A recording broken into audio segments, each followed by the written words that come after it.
Assalamualaikum BCM Muhammadiyah. Saudara-saudara dikasih Tuhan, pada minggu ini tema kita ialah Aku percaya Allah Tritunggal. Menurut 2 Timotius 1 ayat 12, Efesus 1 ayat 16 sampai 18, Matius 28 ayat 19. Sebuah diskursus teologis, biblika dan koherensinya dengan pengakuan iman. Kepada siapa aku percaya? 2 Timotius 1 ayat yang ke-12. Pengakuan iman Rasul Paulus menyatakan, itu sebabnya aku menderita semuanya ini, tetapi aku tidak malu karena aku tahu kepada siapa aku percaya. Saudara bisa simak khotbah minggu lalu, aku tahu kepada siapa aku percaya. Sebelum kita masuk kepada materi kita, saya ingin mengutip doa Rasul Paulus kepada jemaat Efesus, pasal 1 ayat 16 sampai yang ke-18. Dan ini juga menjadi doa saya bagi saudara, sementara saudara menyimak firman Tuhan pada saat ini. Dikatakan, dan meminta kepada Allah Tuhan kita Yesus Kristus, yaitu Bapa yang mulia itu, supaya Ia memberikan kepadamu roh hikmat dan wahyu untuk mengenal Dia dengan benar. Dan supaya Ia menjadikan mata hatimu terang, agar kamu mengerti pengharapan apakah yang terkandung di dalam panggilannya, betapa kayanya kemuliaan bagian yang ditentukan bagi orang-orang kudus. Amin. Itu doa saya, saudara-saudara, bagi saudara-saudara. Mari kita akan masuk kepada latar belakang aku percaya Allah yang Esa, Tritunggal Maha Kudus, secara historis dan teologis, bahwa pengakuan iman Kristen tidak percaya ada 3 Allah. Iman Kristen hanya mempercayai satu Allah, dan ini merupakan butir pertama dari pengakuan iman Kristen. Pengakuan iman Nikea jelas mengatakan bahwa kita hanya percaya kepada satu Allah. Allah yang Esa sebagai satu-satunya Allah, satu di dalam esensi, wujud dan keberadaan di dalam dirinya sendiri. Mari kita baca Ulangan 6 ayat 4. Dengarlah hai orang Israel, Tuhan itu Allah kita, Tuhan itu Esa. Sahadat orang Israel, saudara-saudara, mengatakan Sema Yisrael, Adonai Elohim, Adonai Echad. Amat jelas mengatakan bahwa Tuhan itu Esa. Yesaya 44 ayat 6 berkata begini dalam firman Tuhan, Raja penebus Israel, Tuhan semesta alam, aku yang terdahulu dan aku yang terkemudian, tidak ada Allah selain daripadaku. Tidak ada Allah selain daripadaku. Artinya Tuhan itu Esa. Dan semakin jelas di dalam perjanjian baru, Kristus sendiri menyatakan dalam Markus 12 ayat 29, jawab Yesus, hukum yang terutama ialah, dengarlah hai orang Israel, Tuhan Allah kita, Tuhan itu Esa. Yesus sendiri mengutip Sema Israel ini, menyatakan bahwa Allah itu Esa. Saudara-saudara, Rasul Paulus adalah orang yang sering dituduh mengajarkan politeisme. Tuduhan bahwa Rasul Paulus mengajar politeisme ini muncul pertama kali dari kaum Ebionit, yang dapat saudara baca dalam buku tulisan Epipanius dari Salamis, yang bukunya berjudul Panarion. Tetapi tuduhan ini, tuduhan dari kaum polemikus ini terbantahkan sendiri. Dalam 1 Korintus 8 ayat 4, Rasul Paulus mengatakan, tidak ada Allah lain daripada Allah yang Esa. Kemudian Tertullianus di abad kedua berkata, apabila bukan satu Allah, maka yang ada tidak ada Allah. Dengan perkataan lain, suatu keilahian akan dibatasi dan kehilangan derajat keilahian jika ada keberadaan keilahian yang lain. Jika ada keberadaan ilahi yang lain. Nah, kalau demikian, apakah dasar? Mengapa aku percaya Bagaimana aku percaya Allah yang Esa Tritunggal Maha Kudus itu? Bagaimana ceritanya? Saudara-saudara, landasan teologis di dalam Matius 24 ayat 19 mengatakan, karena itu pergilah, jadikanlah semua bangsa muridku, baptislah mereka dalam nama Bapa dan Anak dan Roh Kudus. Ini berbicara tentang Tritunggal Maha Kudus. Allah Sang Bapa adalah Allah yang Esa itu sendiri. Ia menjadi asal-usul firman-Nya yang kekal, yang berada di dalam dirinya. Dan juga menjadi asal-usul Roh-Nya sendiri, yang juga secara kekal berada di dalam dirinya yang Esa itu, bersama dengan firman-Nya yang sama. Keberadaan Allah yang Esa, yang sejak kekal memiliki firman dan roh yang kekal, yang berada satu di dalam diri Allah Bapa yang Esa, inilah yang disebut sebagai Tritunggal Maha Kudus. Saudara, pemahaman dan sudut pandang iman Kristen tentang Allah yang Esa Tritunggal Maha Kudus bukan mengenai jumlah Allah, sebab Allah tak berjumlah. Ia itu Esa tidak terbilang, dan satu tiada tandingan. Dalam iman Kristen, Tritunggal Maha Kudus berbicara tentang kehidupan misteri batin yang tersembunyi di dalam kedalaman diri Allah, dan menerangkan keberadaan yang ada dalam diri Allah yang Esa itu. Ini melalui penyataan khusus yang hanya dinyatakan melalui Kristus. Mari kita lihat Sang Bapa adalah sumber keesaan dari Tritunggal Maha Kudus itu. Alkitab mewahyukan bahwa Allah yang Esa itu disebut sebagai Bapa. Kita baca 1 Korintus 8 ayat 6. Namun bagi kita hanya ada satu Allah saja, yaitu Bapa, yang daripadanya berasal segala sesuatu, dan yang untuk itu kita hidup. Bagi kita hanya ada satu Allah saja, yaitu Bapa. Jadi saudara-saudara, sumber keesaan dari Allah Tritunggal itu, atau Tritunggal Maha Kudus itu, ialah yang disebut sebagai Bapa. Kemudian dalam Yohanes 17 ayat 3 mengatakan, inilah hidup yang kekal itu, yaitu bahwa mereka mengenal Engkau satu-satunya Allah yang benar.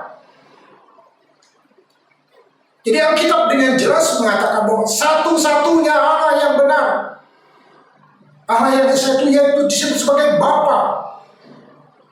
Yohanes 20 ayat 17, kata Yesus kepadanya, jangan engkau memegang aku, sebab aku belum pergi kepada Bapa, tetapi pergilah kepada saudara-saudaraku, katakanlah kepada mereka bahwa sekarang aku akan pergi kepada Bapakku dan Bapamu, kepada Allahku dan Allahmu. Sesuai dengan perkataan Kristus ini, bahwa Sang Bapa itu adalah sumber keesaan dari Tritunggal Maha Kudus itu, dengan ungkapan Bapakku dan Bapamu, kepada Allahku dan Allahmu. Kemudian kita melihat kepada kata anak, sebab dikatakan baptislah mereka dalam nama Bapa dan Anak dan Roh Kudus. Bahwa firman-Nya itu, firman Allah itu disebut sebagai anak putra atau anak tunggal Bapa. Yohanes pasal 1 ayat 14. Firman itu telah menjadi manusia dan diam di antara kita, dan kita telah melihat kemuliaannya, yaitu kemuliaan diberikan kepadanya sebagai anak tunggal Bapa. Jadi firman-Nya itu disebut sebagai anak tunggal Bapa. Lalu Roh-Nya itu disebut sebagai Roh Kudus dalam Alkitab. Efesus pasal 4 ayat 30, dan janganlah kamu mendukakan Roh Kudus Allah. Jadi saudara-saudara, bahwa Allah yang Esa itu memiliki 3 hipostasis atau realita konkret, yaitu Bapa, Putra, dan Roh Kudus, yang secara kekal berada satu dan memiliki satu kodrat ilahi. Hipostasis ini dapat dibedakan Realita konkret ini dapat dibedakan, atau pribadi ini dapat dibedakan, tetapi tidak dapat dipisahkan. Tertullianus, Bapak Gereja, mengatakan, tres personae una substantia. 3 hipostasis, 1 substansi hakikat. Kemudian dia berkata, discresti non separate, berbeda tak terpisah, dapat dibedakan tapi tidak dapat dipisah-pisahkan. Itulah Allah Tritunggal Maha Kudus. Nah, mari kita lihat dari Sang Bapa ini, Sang Putra di dalam Alkitab, yaitu Firman itu dikatakan diperanakan sebelum adanya waktu dan zaman dan selama-lamanya. Alkitab mengatakan, Mazmur 2 ayat 7, aku mau menceritakan tentang ketetapan Tuhan, dan ia berkata kepadaku, anakku engkau telah kuperanakan pada hari ini. Ini mengacu kepada firman-Nya, mengacu kepada Kristus. Demikian juga dari Sang Bapa lah Roh Kudus, yaitu rohnya Allah sendiri itu secara kekal dihembuskan atau keluar dan bersemayam di dalam diri Allah. Yohanes 15 ayat 26. Jikalau penghibur yang akan diutus dari Bapa datang, yaitu Roh kebenaran yang keluar dari Bapa, ia akan bersaksi tentang aku. Saudara-saudara, kalau firman dikatakan di situ diperanakan, sedangkan kalau Roh Kudus itu dikatakan keluar dari Bapa. Istilah dilahirkan dan keluar ini bukan dimaknai dalam pengertian makhluk. Kedua istilah ini dipakai untuk menjelaskan ungkapan anak Allah dan roh Allah itu satu di dalam Allah, dan memang berdiam dari kekal sampai kekal dalam diri Allah. Jadi Tritunggal dalam iman kita bukan mengenai jumlah Allah. Tritunggal Maha Kudus adalah menjelaskan realita bahwa Allah itu senantiasa bersama firman dan rohnya, dan tidak pernah ada saat ketika firman dan roh itu tidak bersama-sama dengan Allah. Karena itulah firman dan roh itu juga disebut sebagai Allah. Inilah Tritunggal Maha Kudus. Dan keduanya, firman dan roh itu senantiasa di dalam Allah. Tidak mungkin di dalam wujud keberadaan atau kusia atau esensi Allah ini berdiam sesuatu yang tidak satu esensi dengan Allah. Saudara-saudara, realita bahwa Allah itu senantiasa bersama dengan firman dan rohnya nampak ketika Allah yang esa atau Sang Bapa itu menciptakan segala sesuatu melalui firman-Nya atau Sang Putra, dan di dalam kuasa rohnya atau Sang Roh Kudus. Kita baca Kejadian 1 ayat 26. Berfirmanlah Allah, baiklah kita menjadikan manusia menurut gambar dan rupa kita. Saudara-saudara, sebagian besar gereja yang ortodoks memandang bahwa kata kita adalah Tritunggal Maha Kudus. Yohanes 1 ayat 3, segala sesuatu dijadikan oleh Dia, dan tanpa Dia tidak ada sesuatu pun yang telah jadi dari segala yang dijadikan. Saudara perhatikan di sini bagaimana Bapa itu bersama dengan Putra dalam penciptaan. Ayub 33:4, roh Allah telah membuat aku, dan nafas yang Maha Kuasa membuat aku. Roh Allah membuat aku. Bagaimana karya Allah Tritunggal ini, baik Bapa, Putra, dan Roh Kudus itu begitu nyata sekali, nampak sekali. Dari 3 hipostasis di dalam satu wujud keberadaan ilahi ini memiliki kesadaran akan keberadaan hipostasisnya.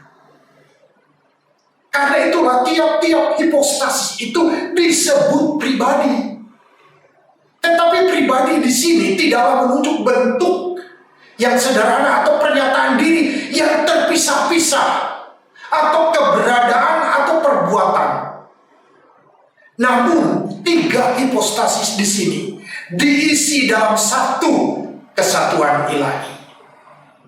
Saudara-saudara, mari kita lihat karya keselamatan Allah Tritunggal ini, di mana Sang Bapa atau Allah yang Esa itu mengutus putranya atau firman-Nya untuk mengaruniakan kepada kita hidup yang kekal. Kita baca Yohanes 3:16, karena begitu besar kasih Allah akan dunia ini, sehingga telah mengaruniakan anak yang tunggal, supaya setiap orang yang percaya kepada yang tidak binasa, melainkan beroleh hidup yang kekal.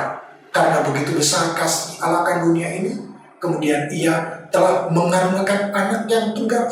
Firman itu, firman-Nya. Sudah lihat di sini karya keselamatan Bapa, Putra, begitu kelihatan, dan Roh.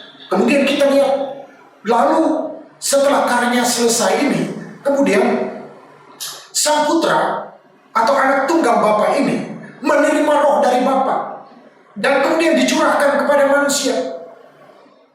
Kemudian ini merupakan karya Roh, tapi karya Roh itu diterima oleh Yesus atau anak. Kisah Rasul 2 ayat 32 dan 33. Yesus inilah yang dibangkitkan Allah, dan tentang itu kami semua adalah saksi. Dan sesudah Ia ditinggikan oleh tangan kanan Allah dan menerima Roh Kudus yang dijanjikan itu, maka dicurahkannya apa yang kamu lihat dan dengar ini. Saudara, itu sebabnya Roh Allah itu disebut juga Roh Bapa, disebut juga Roh Kristus, disebut juga Roh Yesus, disebut juga Roh Yesus Kristus. Meskipun sumber dan asal kekalnya itu dari Sang Bapa, tetapi ketika dicurahkan kepada manusia itu terjadi melalui Yesus Kristus atau firman Allah yang telah menjadi manusia itu. Kita baca Yohanes pasalnya yang ke-15 ayat 26-27. Jika penghibur yang akan kutus daripada Bapa datang, yaitu Roh kebenaran yang keluar dari Bapa, Ia akan bersaksi tentang aku.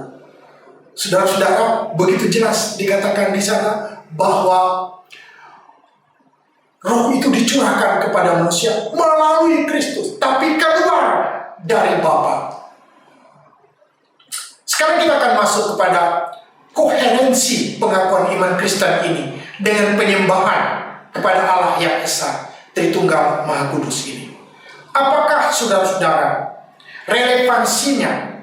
Apakah koherensinya, hubungan yang selaras antara aku percaya kepada Allah yang Esa Tritunggal Maha Kudus ini dengan penyembahan Kristen, dengan penyembahan kita sebagai gereja Kristus? Kita dipanggil menyembah Allah yang Esa Tritunggal Maha Kudus ini dengan penyembahan yang satu dan tak terpisah-pisah. Sebab itu dalam doksologi, dalam setiap pujian, dalam setiap doa disebutkan, saudara, tentang kasih karunia Allah di dalam Kristus Yesus melalui persekutuan Roh Kudus. Gereja Kristus dipanggil untuk menyembah Allah yang Esa Tritunggal Maha Kudus dengan penyembahan yang satu dan tak terpisah-pisah. Kita baca Yohanes pasal 4 ayat yang ke-23. Tetapi saatnya akan datang dan sudah tiba sekarang, bahwa penyembah-penyembah benar akan menyembah Bapa di dalam roh dan kebenaran. Sebab Bapa menghendaki penyembah-penyembah demikian. Saudara-saudara, semoga melalui kebenaran firman Tuhan ini kita menyembah, kita memuji Allah yang Esa Tritunggal Maha Kudus dengan segenap hati kita, segenap jiwa kita, akal budi dan kekuatan kita. Semoga misteri yang ada di dalam diri Allah ini, yang diungkapkan oleh Alkitab kepada kita ini, mendorong kita untuk semakin kaya, semakin kuat, bahwa Allah yang kita kenal di dalam Kristus melalui kuasa Roh Kudus itu adalah Allah yang hidup. Amin untuk firman Tuhan. Mari kita bersatu hati dalam doa. Bapa kami yang ada di dalam surga, yang kami sembah di dalam Yesus Kristus dan melalui kuasa Roh Kudus. Saat ini hamba berdoa, biarlah Tuhan melalui kebenaran firman-Mu ini, Engkau menguatkan hati jemaat, menguatkan hati anak-anak Tuhan, supaya oleh kekuatan kuasa Roh Kudus, hidup mereka memuliakan Engkau. Dalam nama Tuhan Yesus kami berdoa. Amin.